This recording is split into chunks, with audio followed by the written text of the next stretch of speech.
Good morning, everybody, and welcome to my Noisy Basement Files, where each week we look back on media we loved from years past. My name is Nate. Thank you so much for joining me. This week for File 3, we're staying in 1999. Last week we covered The Matrix, and this week we'll be covering some music that I'm very passionate about. And that, of course, is the album Running with Scissors from Weird Al Yankovic, released on June 29th, 1999. It's Al's 10th studio album, his fourth self-produced, and his first with Volcano Records. And on this album, he does parodies of 90s pop, alt-rock, and hip-hop. Runtime is 49 minutes and 44 seconds with 12 tracks. I love this album. It's really, really great. Before we get into the album, though, I guess I'll just kind of riff here for a little bit. We're doing it a little bit differently today. The first couple episodes I recorded when I was on vacation in kind of a spur of the moment sort of thing. Now I don't have quite as much time to do this, so I am up at 4:30 in the morning. It is actually 4:50 right now. It's 4:50 in the morning. I have my coffee, I have some water, and I actually don't feel too bad. I'm definitely more of a morning person than an evening person. When it is late, if it is past like 8 o'clock, I am about as useless as anybody you've ever met in your entire life. I'm like a zombie. In the morning, I can get by. I got up at 4:30 for a while and it kind of fell off, but I think going forward, in order to get this podcast done, probably going to have to figure something out there. But I'm having a great time doing this. This is so much fun.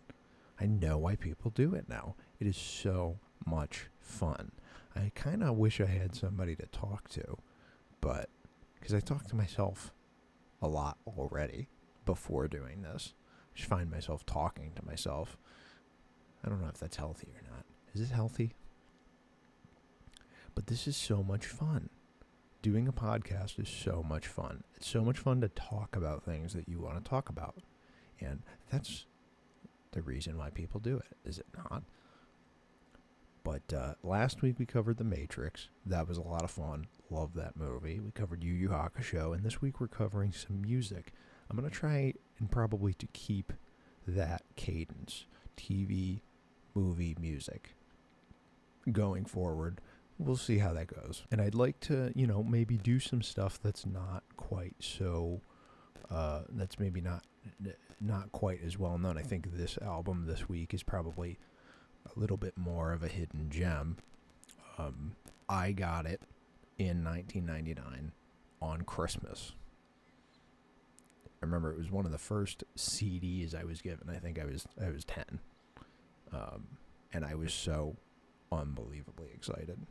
I wrote very little for notes down here. I wrote the name of the band and then the name of the songs, and I just kind of wanted to talk about each one. But I have a lot of memories of this album. I've listened to it, I don't know, many, many hundreds of times. And I actually still have my original album CD right here. Amazing. I don't have the case for it anymore. I purged those some time ago doing something. I went through the CD book phase, which I still have. All of my books, I have hundreds of CDs. I just can't get rid of them. Why would I get rid of them? Some of the albums I have, I don't think you can even listen to online, on Spotify or what have you, which, much to my chagrin, has become my preferred listening method. Sorry, my cats came down here. I don't particularly like it when they're down here. They've caught mice and then killed them and then just left them. And that's not fun to find. Because I'm not down here every day. So sometimes it's like a couple of days and I'll just find a mouse carcass down here. And not to gross anybody out, but it kind of smells bad. Yeah. Not good. No bueno. Anyway, what was I talking about? Right, so I got it for Christmas. I still have the original one. I still have pretty much all of my CDs. For a very long time, I still had all my mix tapes. That was a big thing in the early 2000s. Was the mix tapes? I had the mix tapes, and it was so cringy. I drew like fire on the front of them, like Nate's Hot Mix. Nate's Hot Mix 2, Nate's Hot Mix 3, and it was just this mishmash of all the Napster downloads. I can't even imagine how many computers I destroyed with viruses downloading all those songs. I just can't bring myself to get rid of any of them. I haven't had a working CD player or record player. I got a bunch of records too in a couple of years. My boy broke it just by turning it on and off 100 times, as they're known to do. I can't blame him. Pressing buttons is a lot of fun, especially when you're two.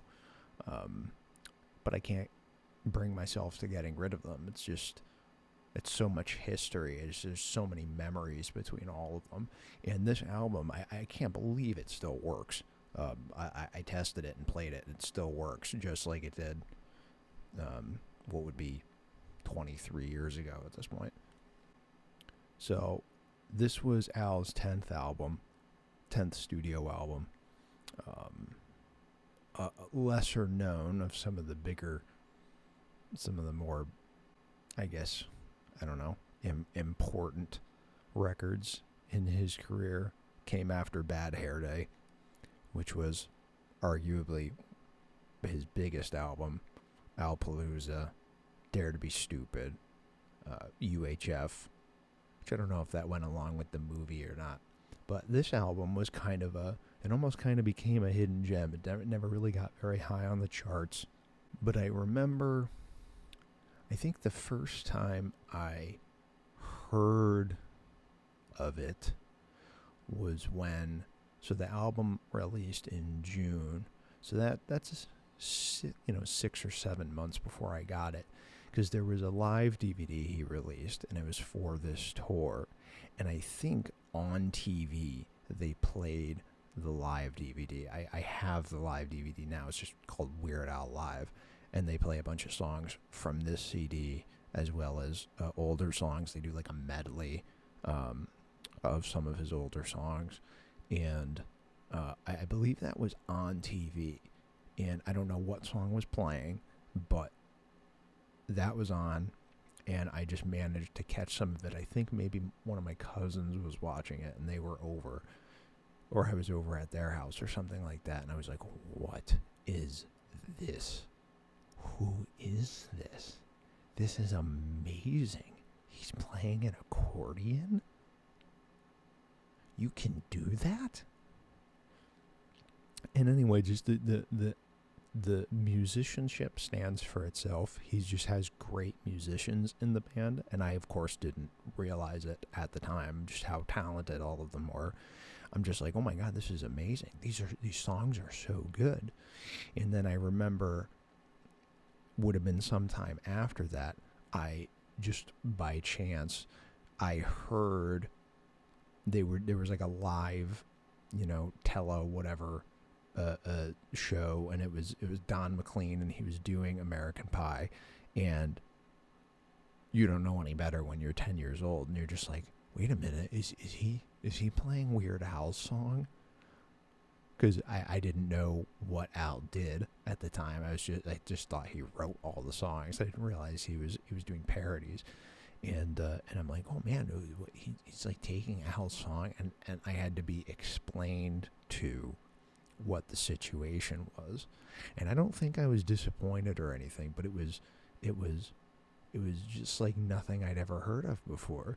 It was like Al was the first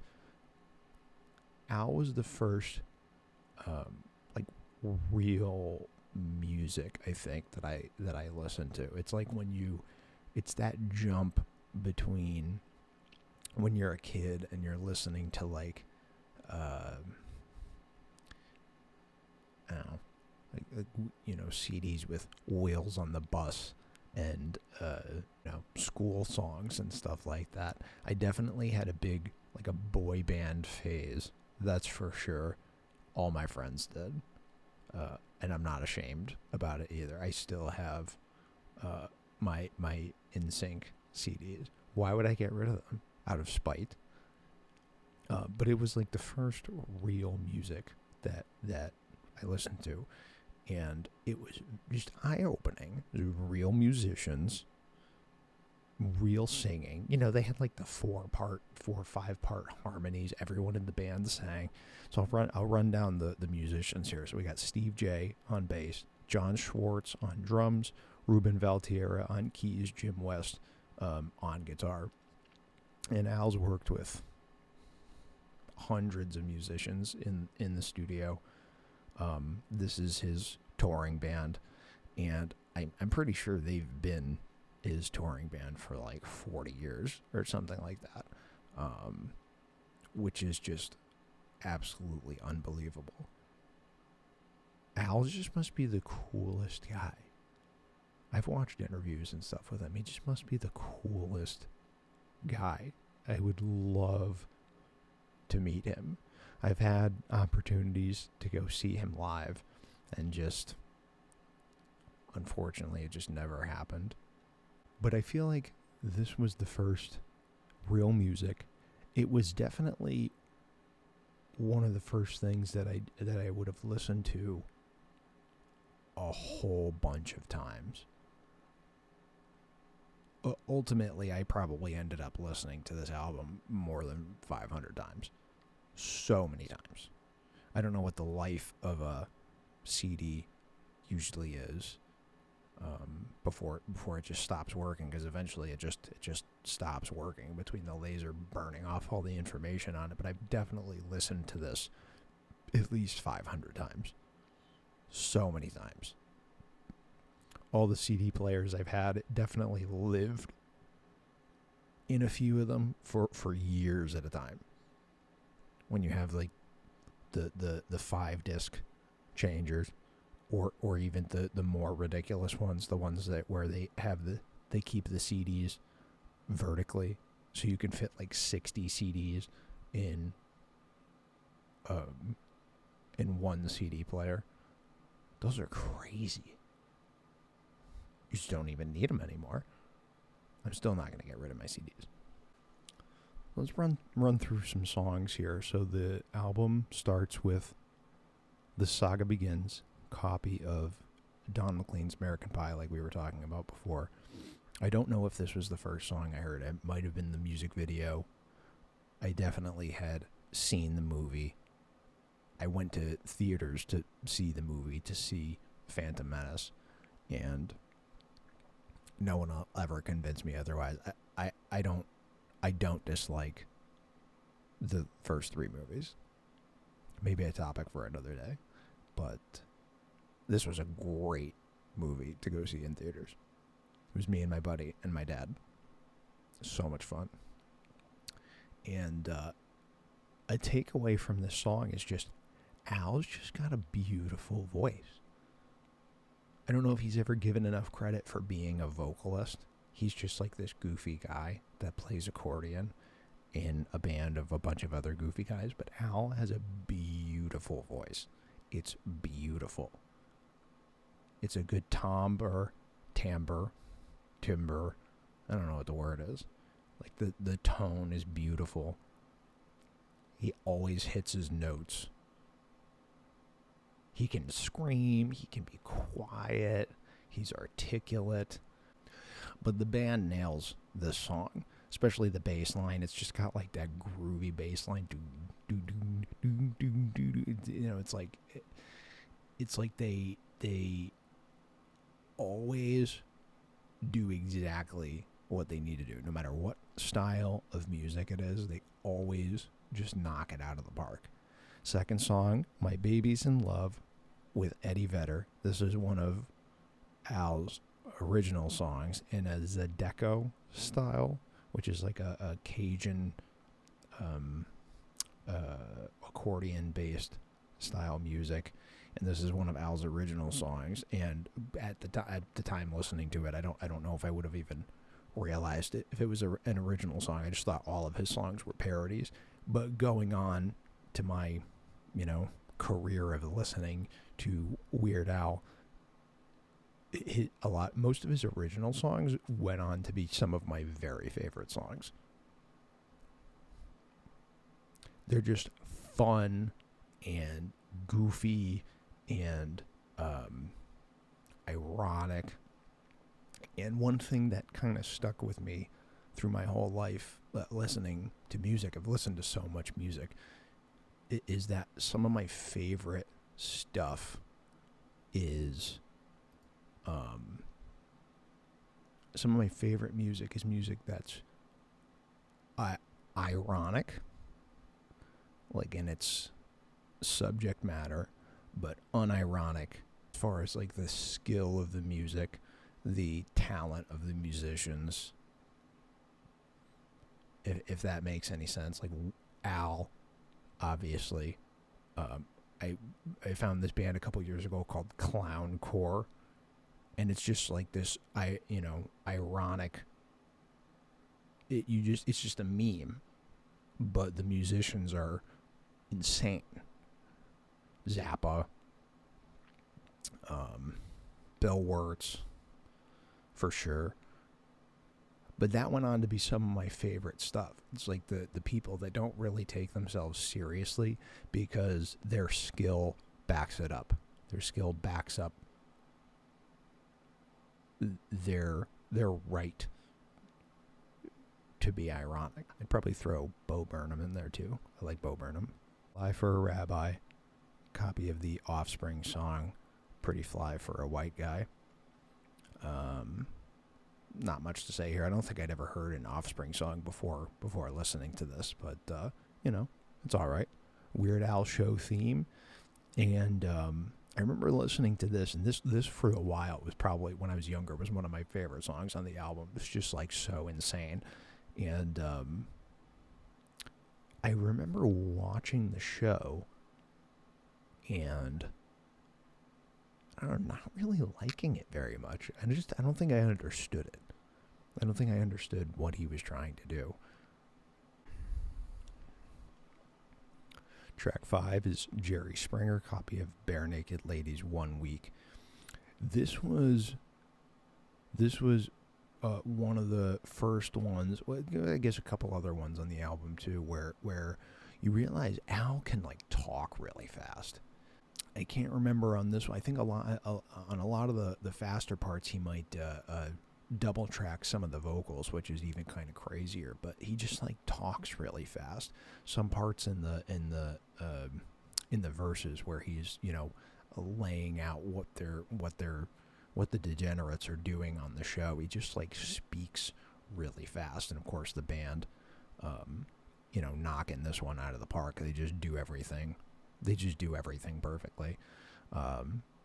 Track 6 is Germs, which is an original song, just in the style of Nine Inch Nails. And this one, on that live DVD, this one might be my favorite live performance. He's just so creepy. He's got like the torn up shirt. He's all angsty and he's like crawling around on the floor and stuff. He's all sweaty, and he's talking about the germs in his butt and stuff.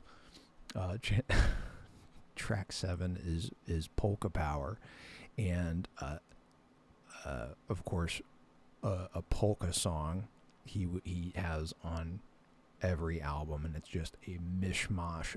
It's like a time capsule for the moment. It's all the biggest hits of the time scrunched into one song. It's just a medley at polka at polka tempo. I didn't write it down, but some of the songs would be Dope Show, Mbop, Sex and Candy, Closing Time. What else is on there? Walking on the Sun. Who's that? Smash Mouth? Walking on the Sun? Might as well be walking on the sun. Yeah, Smash Mouth. That's probably another album I'll end up doing at some point. The Fush You Mang album. That's a great album. I can't remember what else is on that one. Probably should have written some of it down. What are you going to do? Track 7, you heard at the beginning of the show. That's Your Horoscope for Today, which is kind of like it's an original song, but it's like a ska style, in a ska style, and he just goes through all the different astrological signs. That is a really another example where he just talks really fast. I remember that the bridge part, you may find that inconceivable or at the very, that was one of the, I remember when I first got that, when I memorized it when I was younger. It was like one of the proudest moments of my life, was memorizing inconceivable or at the very least a bit on the head. I don't want to get a copyright claim here, but that's a great song. Really upbeat, fast. All the lyrics are funny. They're just like self-deprecating. Track 9, probably my favorite track on the album. It's all about the Pentiums. Parody of Puff Daddy. It's all about the Benjamins. Great video to go along with it. Of course, cameo by Drew Carey. This is a great song. Al goes so hard on this song. He just he's just, the whole song he's just basically ripping apart this person for having like a crummy computer, and he's just relentless. It is devastating. He just rips these people apart for not having like the best of the best computer. Maybe one of the first examples that I noticed of Al just being a phenomenal craftsman of lyrics. If you go back and listen to some of them, they're just, he's just like a machine gun. And they're all funny. And they all work. My favorite part is it's towards the end of the song. He's like, you got the new computers, got the clocks, it rocks, but it was obsolete before I opened the box. Like that part right there where he's just like, he's just going at this person. He's just like not letting him live it down. I got the all in the kingdom spreadsheets. Got them all planted out on my bed sheets. Just like letting this dude have it. It's so good. Another probably second to Germs on the live show. He does this song, and it's really good. Track 10 is Truck Driving Song, an original song, and just the style of like a country, old country western kind of thing. It's basically about a truck driver who, I guess, is either a woman or is wearing drag. Something about crotchless panties, high heels, nipple rings, pink Angora sweater or something like that. I haven't listened to the album in a while, but there's some good ones in there. Track 11, Grapefruit Diet, copy from the Cherry Poppin' Daddies. Had to write that one down because I've never heard of that band ever. I never heard a single song by them. I know it's the copy of the Zoot Suit Riot, which apparently was like a phenomenon in the 90s. It was like this upsurge of bands doing this, like the big band Zoot Suit, whatever it's, I don't even know what it's called, but it was like this resurgence of this older style music. I don't really understand it very much, but basically a song about, eating way too much food and being incredibly fat. It's a good song. Definitely different from the track before. It's like all the tracks are totally different. All the songs are different. You go from one song to the next and they're just like night and day. And we get to the last song, song 12, Albuquerque. And something Al did would just be to finish the album on this ridiculous front. The whole song is just really just him telling a story, other than some skitty musical parts, and then the musical chorus. Albuquerque. I've listened to this song maybe more than any other song on the album, because it's just this incredible mishmash of music styles and wordplay and storytelling. Just a great experience from start to finish. It's like he tells a coherent story, but none of it matters. Like nothing he says matters. Everything he's talking about is just like, it's like a fever dream almost. The guy with the flock of seagulls haircut, and the weasel that's biting him after he buys a bunch of donuts, and then the guy he cuts his arms and legs off with a chainsaw. A funny story about this song, because I had a bunch of friends who were way into Weird Al also. A guy I worked with at my first job, there was like nothing going on, and we were just hanging out, and we just verbatim did Albuquerque from start to finish, like word for word, and we could not have been happier with ourselves.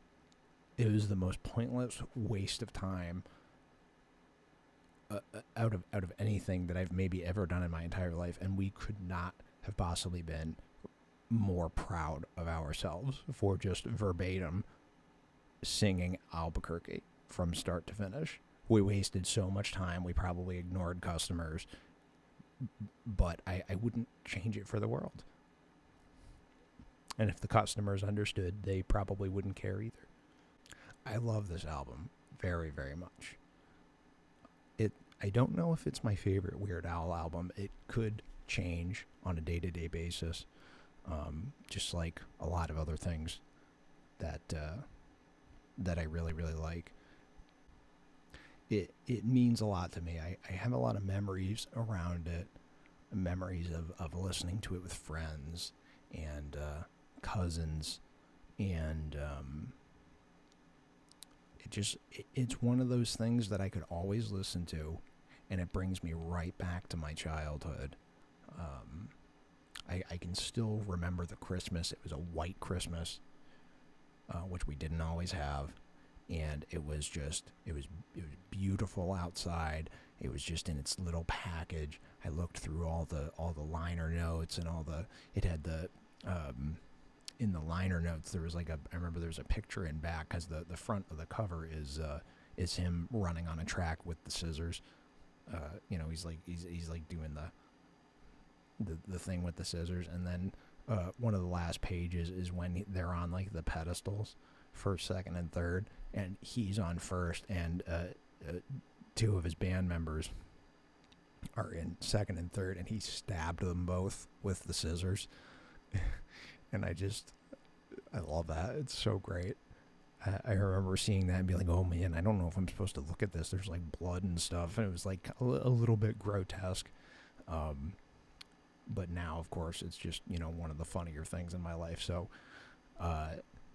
this was fun. I really, really enjoyed talking about this. This is a great album. Kind of a hidden gem. Not one of his more well-known albums. Didn't get high up on the charts. It's got that one, that the Saga Begins, the one kind of big song, which on Spotify is one of his bigger songs. But the rest of the album is kind of not really that known, but like the people I know that I grew up with that also listen to it know what I'm talking about. They realize how awesome it is. It's crisp. Everything sounds good. Everything sounds right. There's like no dead parts. It's just a great listening experience. I highly recommend checking out the 1999 album Running with Scissors from Weird Al Yankovic.